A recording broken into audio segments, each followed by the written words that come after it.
Hey there, everyone, and happy holiday season.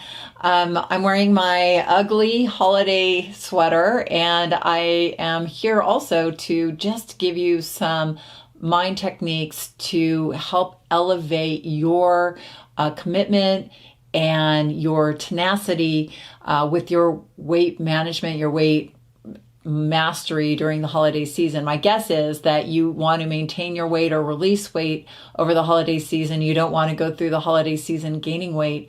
So I'm going to give you these 3 tips that I just think are key. Having helped people manage their weight for over 20 years, I think these are 3 of the best tools that you can use to have a happy holiday season, really enjoy yourself, at the same time, stay consistent. Before we get into this, one of the biggest challenges is that we disconnect from ourselves over the holiday season when we start overeating. We'll start feeling bad about ourselves, and then we'll just kind of throw in the towel and say, oh, I blew it, I'm just going to start again January 1st. But the problem with that is that then you lose the holiday season, right? Because then you're feeling bad about yourself, you're sort of disconnected, and the best feeling in the world is that feeling of connection with yourself. When you're in line with yourself, when you're in line with everybody around you, you can be connected to everybody around you because you are connected in a powerful way to yourself. And I really believe that weight management, the key, the heart and soul of weight management isn't about being good. It isn't about being disciplined, but it's about powerfully communicating with yourself. So having said that, let's jump into our 3 slim holiday habits, shall we? So the first holiday habit I would say is to move every day. That's right, move every day. Why? Well, there's a few reasons, and not just the obvious reasons of like burning calories, which yes, of course, moving does burn calories, but it elevates your mood. And when we're exercising, it is one of the best times to strategize and problem solve. So when you take that 10 minutes, that 15 minutes, that hour, that half hour to exercise, and when I say move every day, I don't mean you have to go to the gym and work out for an hour.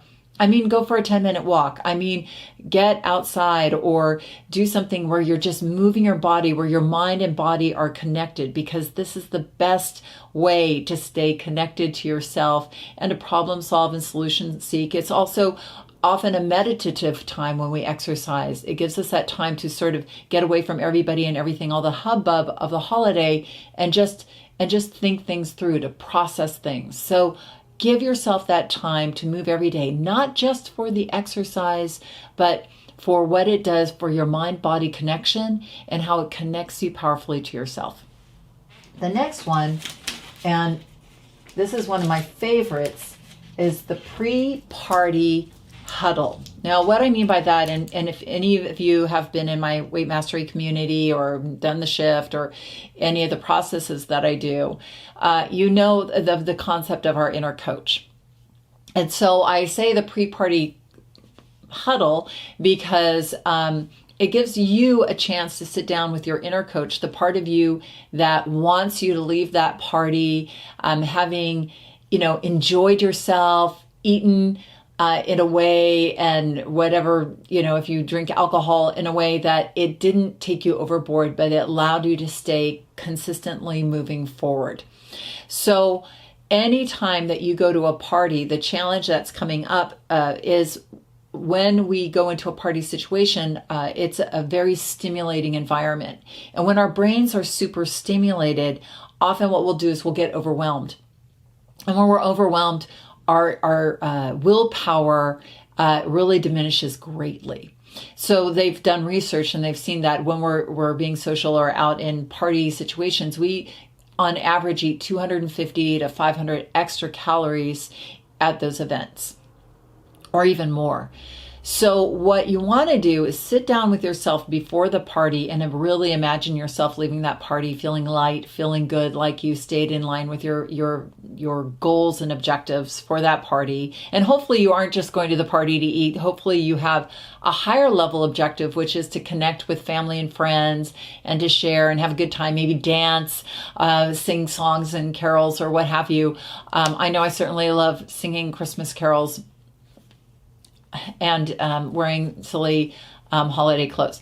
So, so really think through and really think about your vulnerability in that party. Like when you've gone to parties in the past, what a coach will do is say, well, where are you going to fall short? So that we can think this through ahead of time. We can practice that moment. So if you're somebody who maybe has a drink, but then is prone to having a few more drinks after that, maybe think through with your inner coach how you're going to have one drink and then maybe have non-alcoholic options after, and really think through that moment of where your brain's going to say, well, should we have another drink? And you're saying no ahead of time to yourself in a way that isn't about saying, no, you can't have it, but no, remember, we want to leave this party feeling good about ourselves, right? And the same thing with food, or if you're going into a party where maybe the hostess likes to force food on you, there's a lot of people forcing food on us over the holiday season. Practice saying no, or no, thank you, or, oh, that looks really great, I'll hit that later, and then not hitting it later. So really practice those moments ahead of time, think them through, because when you practice it ahead of time, it really does create a little pathway in your brain that helps you when you're in that very stimulated environment to navigate through it. Okay, and then the last one is practicing stimulus control all through the holiday season.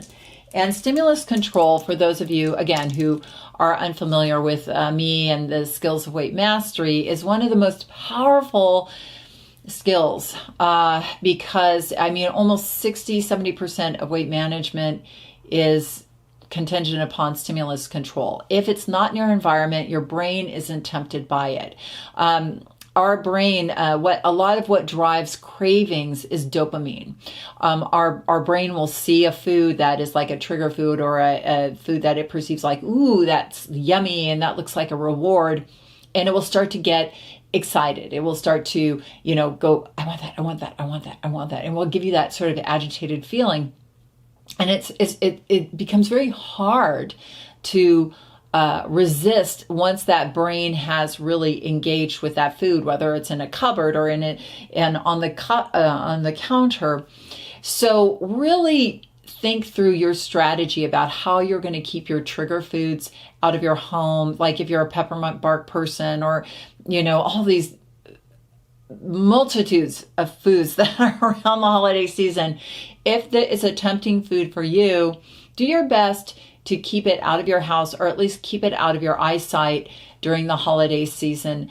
And to that degree, stimulus control, making sure you have healthy foods in your environment that you can reach for instead, healthy treats and snacks that that aren't going to take you off the rails, but keep you consistent with your weight management goals.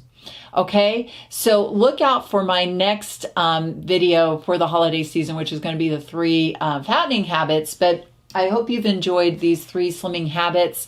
I hope you're looking forward to your happy, healthy holiday season. Really have a vision of where you want to be January 1st, 2019, or, whatever year that you may be watching this video, but whatever that January 1st vision is for you, kind of hold that, think about that every day as you're going through the holiday season, and really remember that it's your communication with yourself at the end of the day that is really the heart and soul of weight mastery. So really look at this holiday season as an opportunity to practice powerful communication with yourself in the area of weight mastery. I hope you've had this, I hope you found this useful, and I hope you've enjoyed my ugly holiday sweater. Have a great day, and thanks for watching.